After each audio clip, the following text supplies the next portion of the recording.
আমার বাবা সবসময় চাইতো যে আমার মেয়েকে হচ্ছে টিভি স্ক্রিনে দেখা যায়। ক্লিপ দেখে জাস্ট করছিলাম যে আসসালামু আলাইকুম, আর যেভাবে আমরা শুরু করি, তা আমি এটা জাস্ট কিন্তু একটা প্র্যাকটিস করছিলাম, সেটাই আমার নিউজ হয়ে গেছে। রাইট, আপনি নায়িকা হতে ও পারতেন। আচ্ছা আচ্ছা আচ্ছা, অ্যাক্টিং নায়িকা? হুম। ইম্পসিবল। নায়িকা হতে হলে তো 150-200 জনের সাথে শুইতে হবে, এটা তো সম্ভব না। সেজন্যই আমি নায়িকা হইনি। আর যারা নায়িকা হয়েছে তারা এইভাবেই হয়েছে। কয়জন নায়িকা শিক্ষিত আপনি আমাকে দেখান, কয়জন নায়িকা ভালো করে কথা বলতে পারে, তাদের ব্যাকগ্রাউন্ড গিয়ে দেখেন, তারা কয়জন গ্র্যাজুয়েশন করা? কেউই না। কয়টা প্রেম করা উচিত জীবনে? অনেকগুলা। আমি কাউকে হার্ট করতে পারি না। প্রেমের ক্ষেত্রে সবাইকে আমি সমানভাবে দেখি। আপনি কয়টা বিয়ে করছেন? বিয়ে তো হালাল, অনেকগুলো করা যায়। ট্রাভেল করা তো বেশ এক্সপেন্সিভ, এই টাকাগুলো আসলে কই থেকে আসে? আপনি খুব ব্যস্ত, কি নিয়ে ব্যস্ত আছেন বলেন তো এখন? বর্তমানে তো আসলে ব্যস্ততা আমার আছে, আমার প্রফেশন অ্যান্ড পার্সোনালও অনেক কাজ থাকে। আর এছাড়া আমি অনেক কিছুর সাথে সম্পৃক্ত। হয়তো সবকিছু স্ক্রিনে সবাই দেখে না, বাট সবাই শুধু হয়তো আমাকে একজন, আমি এখন বর্তমানে যে প্রফেশনে সেটাই আমাকে দেখছে। বাট এছাড়াও আমি অনেক কিছুর সাথে সম্পৃক্ত আছি।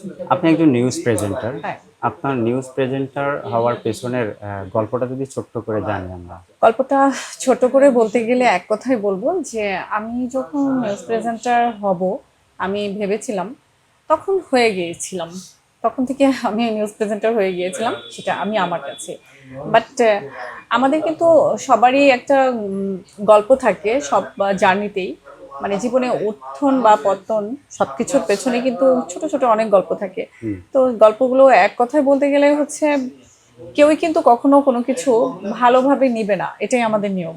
নেগেটিভিটি সবখানেই থাকে, সেটাকে অ্যাভয়েড করে, সেটাকে স্কিপ করে যখন আমরা সামনে চলে আসি তখনই আমরা সাকসেস হই।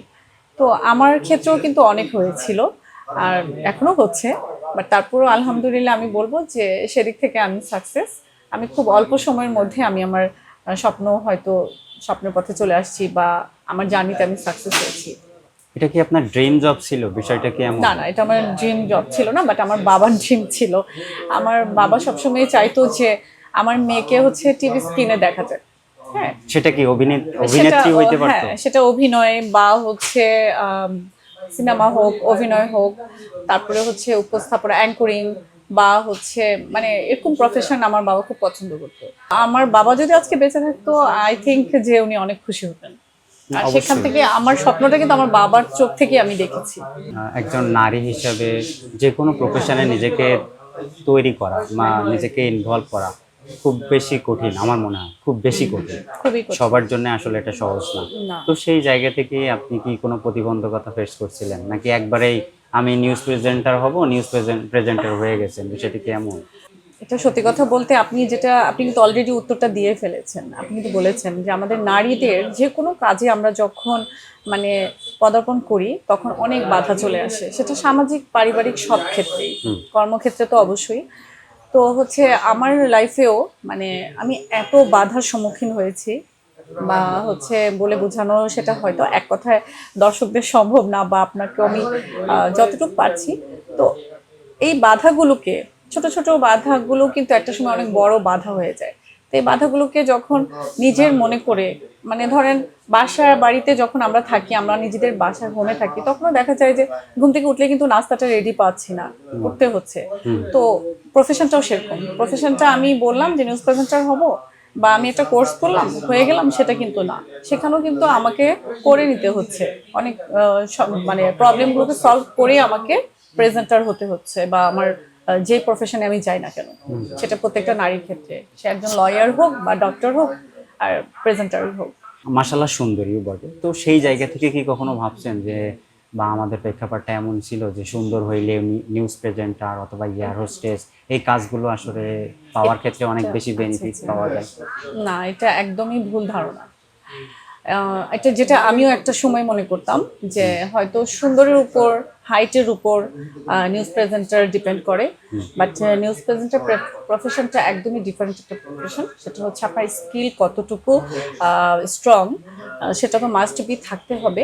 এছাড়া হচ্ছে একটা জিনিস যে আমি রান্না করতে পারি না, বাট আমি যা পারছি রান্না করছি, সবাইকে আমি দিতে পারবো, বা হচ্ছে লাঞ্চ করাতে পারবো, ডিনার করাতে পারবো। আমি টোটালি রাঁধতে পারি না, বাট আমি চেষ্টা করছি। হুম। তো আরেকটা জিনিস হচ্ছে যে আর নিউজ প্রেজেন্টারের বিষয়টা একদমই ডিফারেন্ট। সেটা হচ্ছে আমাকে পারতেই হবে। আমি যখন হট চেয়ারে বসবো সেখানে আহ, এমন না বিষয়টা যে আমি যা পারছি সেটা আমি প্রেজেন্ট করছি। সেখানে আমাকে সেভাবেই প্রেজেন্ট করতে হবে, মানে একদম রান্নাটা কমপ্লিটলি যখন আমরা প্রেজেন্ট করি সেই পর্যায়টা গিয়ে হচ্ছে আমি নিউজ প্রেজেন্টার, আমাকে সেটাই প্রেজেন্ট করতে হবে। এখানে আমি মোটামুটি পারি বা আমি পারবো, চেষ্টা করব, সেটা বলে আসলে এখানে বসা যাবে না। আপনি প্রথম যেই দিন নিউজ প্রেজেন্ট মানে প্রথম নিউজটা আপনার, তো ওই দিনের অভিজ্ঞতাটা আপনার কেমন ছিল? সেদিনের অভিজ্ঞতাটা আসলে আমার লাইফের অনেক বড় একটা মানে আমার জীবনে একটা শিক্ষা ছিল। আমি যেদিন ফার্স্ট অন ইয়ার হবে আমার নিউজ পড়বো আমি, তো আপনারা জানেন নিশ্চয়ই আমি এটিএন বাংলায় আছি। তো ফার্স্ট যেদিন আমার ছিল দুপুর 12টায় নিউজ, আর দুপুর 1টায়।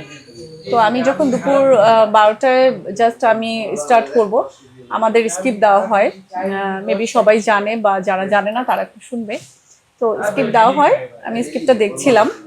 তো দেখার মধ্যেই কিছুক্ষণের মধ্যেই হচ্ছে আমাকে যখন প্রপারলি রেডি করে দেওয়া হলো, আমার সবকিছু একদম সেট আপ করে আমি বসলাম। আমি তখনও জানি না যে অলরেডি অন ইয়ারে হয়ে গেছি আমি আমি কিন্তু সেটা জানি না। আমি স্ক্রিপ্ট দেখে জাস্ট পড়ছিলাম যে আসসালামু আলাইকুম, যেভাবে আমরা শুরু করি। তা আমি এটা জাস্ট কিন্তু একটা প্র্যাকটিস করছিলাম, সেটাই আমার নিউজ হয়ে গেছে। এটাই হচ্ছে আমার জীবনের সবচেয়ে বড় ইভেন, মানে আমি যখন প্র্যাকটিস শেষ করে আমি তাকালাম যে হ্যাঁ শুরু করব, ওনারা বললো যে নিউজ তো শেষ। মানে কেমনে কি তাহলে এটা কেমনে ম্যানেজ এটা হয়েছে? কিভাবে এটা ছিল মানে আমার জীবনের একটা বলতে গেলে একটা দুঃসময় বা খুবই একটা মানে কি বলবো, খুবই এক্সাইটেড একটা পার্ট অ্যান্ড মিস্টেরিয়াস। মানে আমি যেটা আমার ভাবনার বাইরে ছিল যে নিউজটা এখন যেমন আমি পড়ছি, মানে আমার মেবি একটা হচ্ছে এটা বলতে পারেন যে সংযোগে হচ্ছে একটু সমস্যা হয়েছিল। যে আমি আমাদের যখন মাইক্রোফোনটা এখানে থাকে, হেডফোনটা কানে, আসলে আমি তখন শুনতে পাইনি। ওনারা যে আমাকে বলেছিল যে অন ইয়ার, আমি সেটা শুনতে পাইনি। আচ্ছা, একটা নিউজে হ্যাঁ, মানে শুরু থেকে শেষ পর্যন্ত মানে ডেলিভারি পর্যন্ত ডেলিভারি পর্যন্ত পুরো প্রসেসটা কি যদি একটু বলতেন? প্রসেসটা আসলে সবকিছু তো আসলে ওভাবে বলা যায় না। তারপর যতটুকু বলা যায় সেটা হচ্ছে নিউজটা আপনাকে অবশ্যই পড়তে জানতে হবে।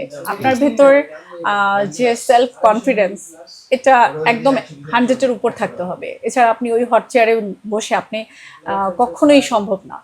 আপনি যদি কনফিউজড হয়ে যান, আপনি যদি একটু হচ্ছে মানে আপনার মাইন্ড ডাইভার্ট হয়ে যায়, আপনি কিন্তু সেখানে ফেল। আমরা যখন বসি অনেকেই হয়তো ভাবে যে সে সুন্দর পড়ছে বা বলছে, কিন্তু আমরা শুধু জানি যে আমাকে কতটা কনফিডেন্স নিয়ে আমাকে সেখানে বসতে হচ্ছে।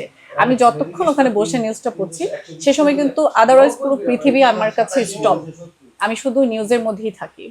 আর ডেলিভারিটা হচ্ছে এভাবেই হয়, কন্ট্রোলটা কিন্তু আমাদের হাতে থাকে না, আমাদের এডিটর প্রডিউসার ওনাদের হাতে থাকে। ওনারা ওখান থেকে আমাদের যা সংকেত দেয় আমরা সেটাই করি, স্ক্রিনে মনিটরে যা আসে আমরা সেটাই করি। আজকে সাপোজ 2টা নিউজ পড়বেন আপনি, তো ওই নিউজের সিস্টেমটা কি? আপনি যাবেন, স্ক্রিপ্ট ধরাই দিবে, পড়া শুরু করবেন, বিষয়টা এরকম? না, বিষয়টা একদম পুরোপুরি এরকম না। কিরকম? অবশ্যই আমরা যখন নিউজ পড়তে যাই তখন দেখা যায় যে আমাদের আগে ফুল মেকআপটা নিতে হয়, এটা তো সবাই জানেন। মেকআপটা আমরা ওখানেই নিই স্টুডিওতে। এরপরে হচ্ছে আমাদের নিউজ সম্পর্কে, প্যাকেজগুলো সম্পর্কে ধারণা নিতে হয়। হ্যাঁ, সেজন্য আমাদের হচ্ছে ডেস্কে বসতে হয়। আমরা কম্পিউটারে ইভেন এমনও আছে যে আমাদের অনেক সময় প্যাকেজগুলো নিজেদেরও ওগুলো তৈরি করতে হয়। সেটাতে আমাদের অনেক সুবিধা হয় যে আমরা নিউজটার একদম ভেতরে চলে যাই। আমাদের কিন্তু প্রতিনিয়ত যে নিউজগুলো আসছে, প্রতিদিন ধরেন আজকে আমার নিউজ আছে, তা আমার কিন্তু অনেক আগে চলে যেতে হয় নিউজ ডেস্কে, আমি অনেক আগেই চলে যাই, নিউজগুলো সম্পর্কে জানি টোটাল। কারণ আমার একটা মিথ্যা নিউজে কিন্তু অনেক রকম হার্ম হয়ে যেতে পারে।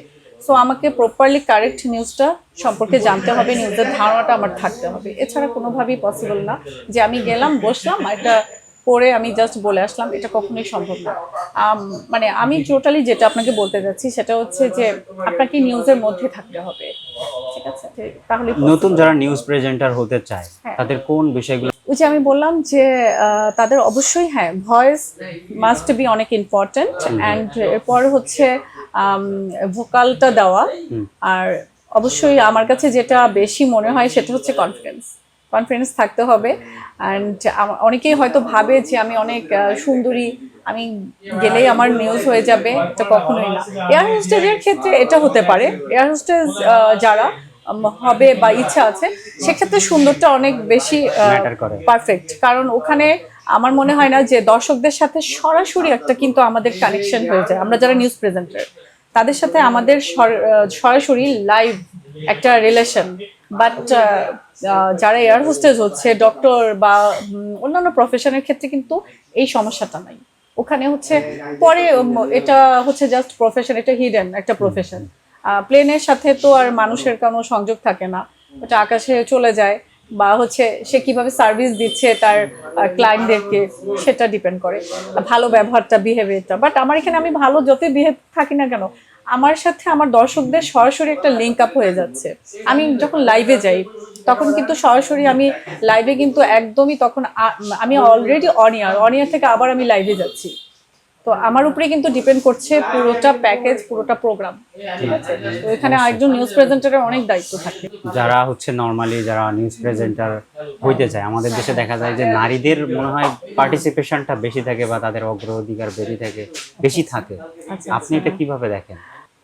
নারীদের অগ্রাধিকার আসলে নারীরা একটু সেফ মনে করে নিউজ প্রেজেন্টার হিসেবে, মানে ছুটোছুটিটা করতে হচ্ছে না। একজন আপনি দেখবেন যে রিপোর্টারের সংখ্যার মধ্যে ছেলে রিপোর্টারই বেশি থাকে, হ্যাঁ। আর নারীরা বেশি কিন্তু একটু ইনডোরে থাকতে পছন্দ করে।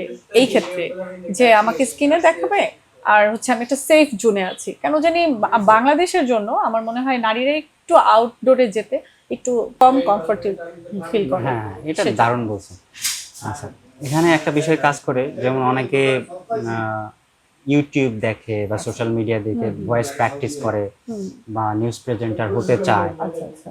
এই ক্ষেত্রে মানে সোশ্যাল মিডিয়া কতটা হেল্পফুল, নাকি শুধু কোনো ইনস্টিটিউশনের আন্ডারে যে কোনো কোর্স করবে, মানে যদি আপনি কম্পেয়ার করেন তাহলে কোনটা ভালো হবে যদি হ্যাঁ, কেউ? খুব সুন্দর একটা কোশ্চেন করেছেন। আমার মনে হয় যারা নিউজ প্রেজেন্টার এখন হতে চাচ্ছে, যেমন আমার নিজের বেলায় আমি বলি, আমি তখন প্রচুর নিউজ দেখতাম।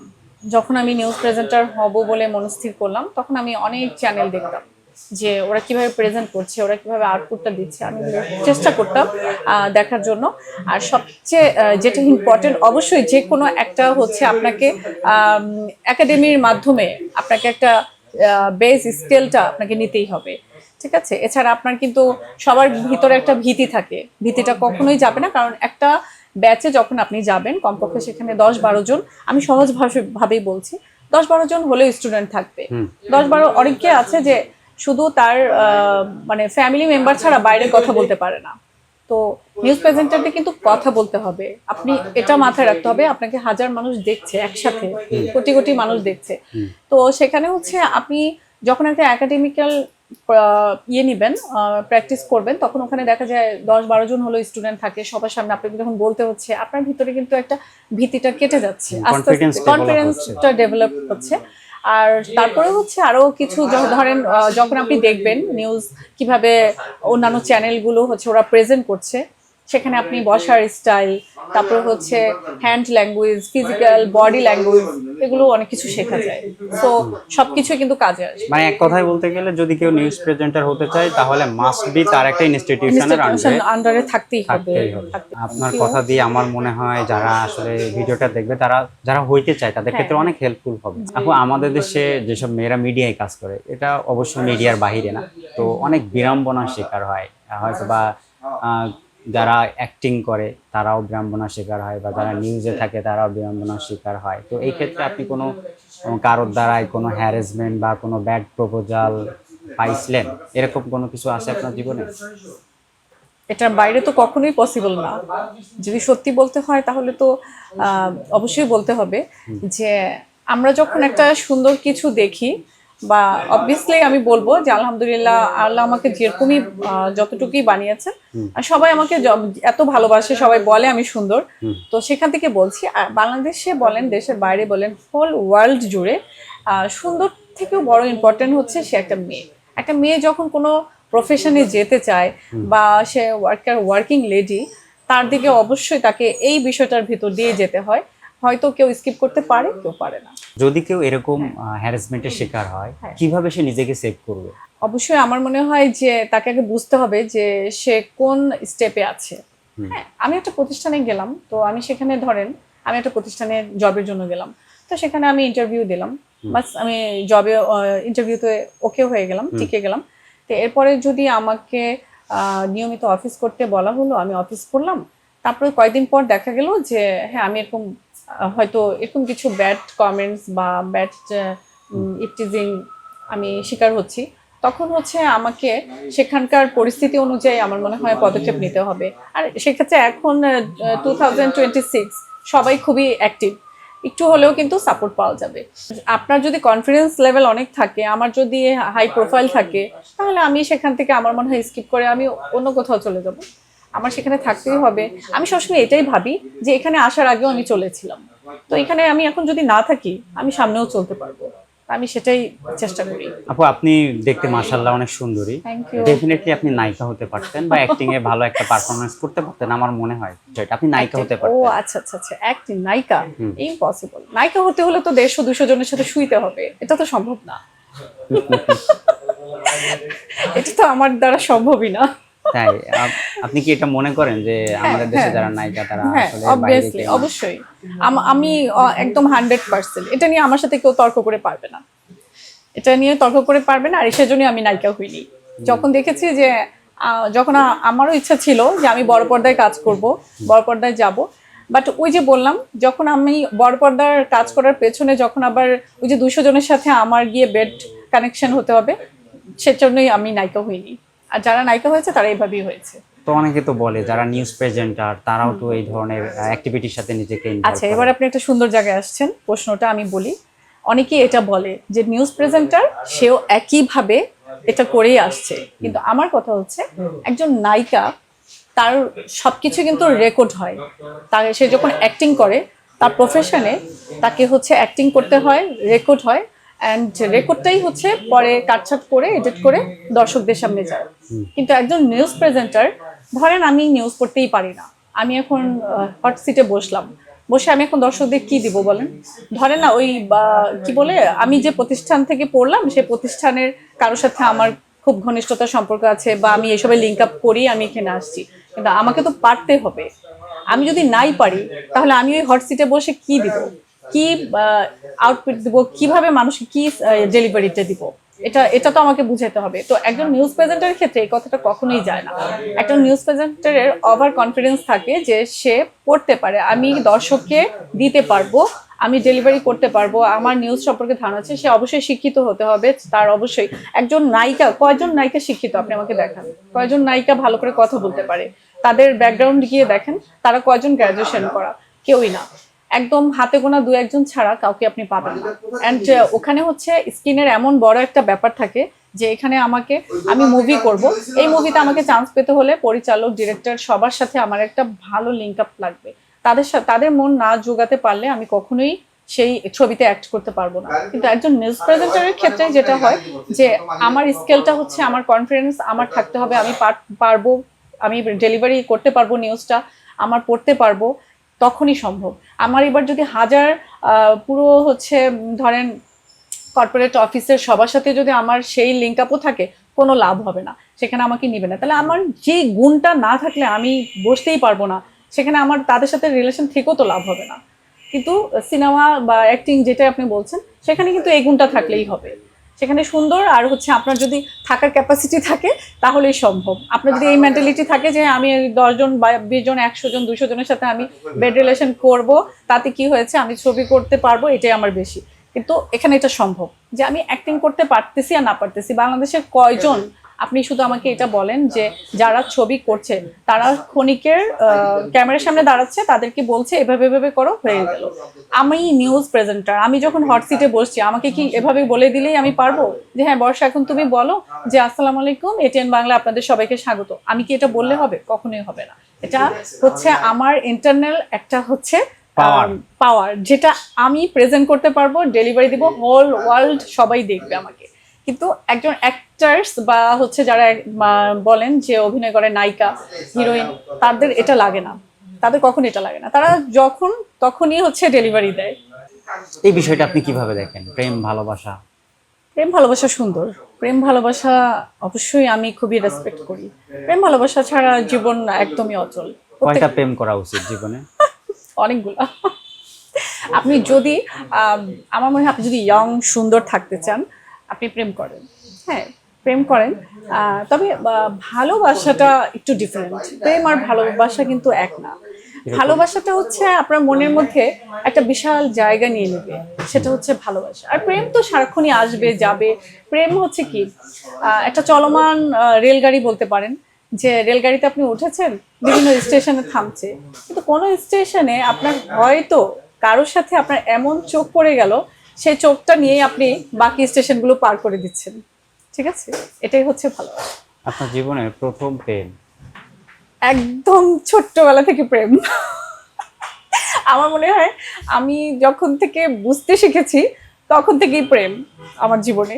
না, সেটা এজটা যদি বলতেন, যে আমার 2 বছর 5 বছর। ক্লাস 4-5। প্রথম প্রেম? হ্যাঁ, প্রথম প্রেম। আপনি যখন পরিপূর্ণ বুঝতে শিখলেন, হ্যাঁ, আপনার যে প্রেমটা সিরিয়াস ছিল সেটা কত এজে ছিল? আমি সবসময় প্রেম বুঝি ভাইয়া, সবসময়। সবসময় আমার সব প্রেম সিরিয়াস, আমি কাউকে হার্ট করতে পারি না। প্রেমের ক্ষেত্রে সবাইকে আমি সমানভাবে দেখি। এত বেশি প্রেম করলে মানুষ বলবে না যে এই মেয়ের চরিত্র ভালো না? ওই যে বললাম, প্রেম হচ্ছে একটা রেল স্টেশনের মানে রেলগাড়ি, রেলগাড়ির মতো। আর স্টেশনে যখন থেমে যার চোখে আপনার চোখ পড়ে, সেই চোখটা যখন বাকি স্টেশনগুলো অনায়াসে পার করে দিচ্ছে, সেটাই হচ্ছে ভালোবাসা। আমি ভালোবাসার কথা তো প্রশ্নই ওঠে না, বাট প্রেমের প্রেমের বিষয়টা আপনাকে বললাম। আপনি কয়টা বিয়ে করছেন? বিয়ে তো হালাল, অনেকগুলো করা যায়, কোনো সমস্যা নেই। আর প্রেম কয়টা করছেন? প্রেম তো বললাম না, জন্ম থেকে প্রেম। আচ্ছা, মানে আমি যদি সংখ্যায় বলি? সংখ্যা তো অগণিত। বিয়ে অগণিত? ওই যে বিয়ে হালাল, তো সেটা তো শেষ নাই, হালালের তো কোনো কিছু শেষ নাই। আচ্ছা, আই গট মাই অ্যান্সার। মানে আগামী 5 বছর পর জীবনকে কোথায় দেখতে চান? আগামী 5 বছর আমি শুধু চাই আগামী 5 বছর আমি ইনশাল্লাহ বেঁচে থাকি সুস্থভাবে, আর সময় তখন আমাকে যেখানে রাখবে আমি সেটার জন্যই আলহামদুলিল্লাহ। কর্তৃত্ব থাকলে আপনি মানুষের জন্য কি করতেন? সেটা কি বাংলাদেশে নাকি বাংলাদেশে। সারা ওয়ার্ল্ড? অবশ্যই বাংলাদেশ তো আগে করবেন, প্রথম আচ্ছা, আপনার আচ্ছা। পরিবার, তারপর না বাংলাদেশ। মানে আপনি তাহলে বলছেন যে প্রেসিডেন্ট হলে? It can be. Okay, president হলে তো অনেক দায়িত্ব, তখন সেটা আলাদা একটা বিষয়। আর যদি বলেন যে একজন মানুষ হিসেবে কি করব, যদি কোনো কর্তৃত্ব দেওয়া হয়, তাহলে আমি বাংলাদেশের যে কাজটা আগে করব সেটা হচ্ছে আমাদের কিছু আইনকে হচ্ছে কঠোর করব। কিরকম? একটা আইন বা রুলসের সাথে অনেক কিছু ডিপেন্ড করে।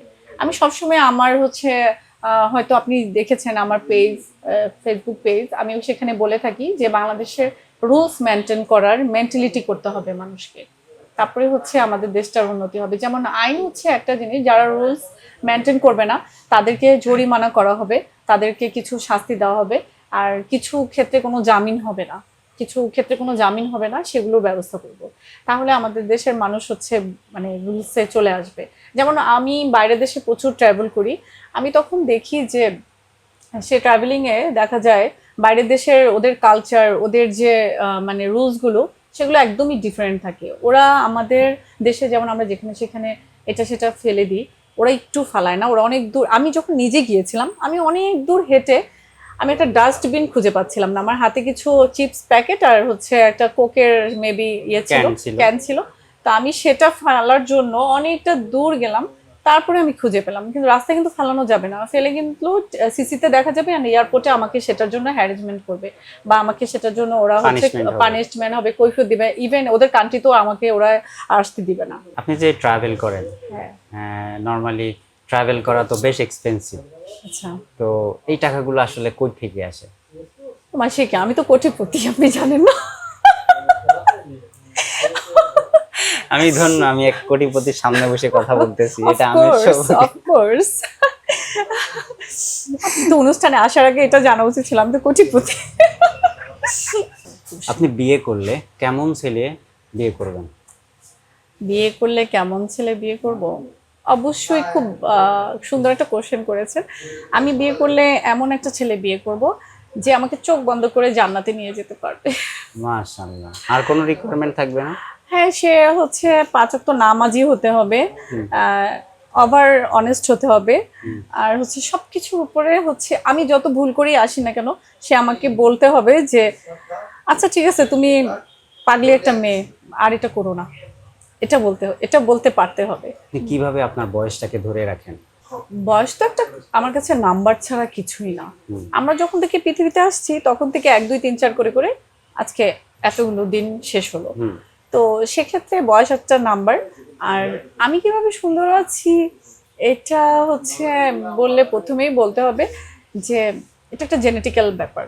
হ্যাঁ, আমার ফ্যামিলির সবাই সুন্দর। মাশাআল্লাহ। আর তার মধ্যে হচ্ছে সৃষ্টিকর্তা যখন আমাকে সৃষ্টি করেছিল তখন সৃষ্টিকর্তার মন অনেক ভালো ছিল। আপু আপনার হাইটটা বলে দেন, সবাই আপনার প্রতি ইমপ্রেস হয়ে যাবে। আমার হাইট হচ্ছে 5 ফিট 5।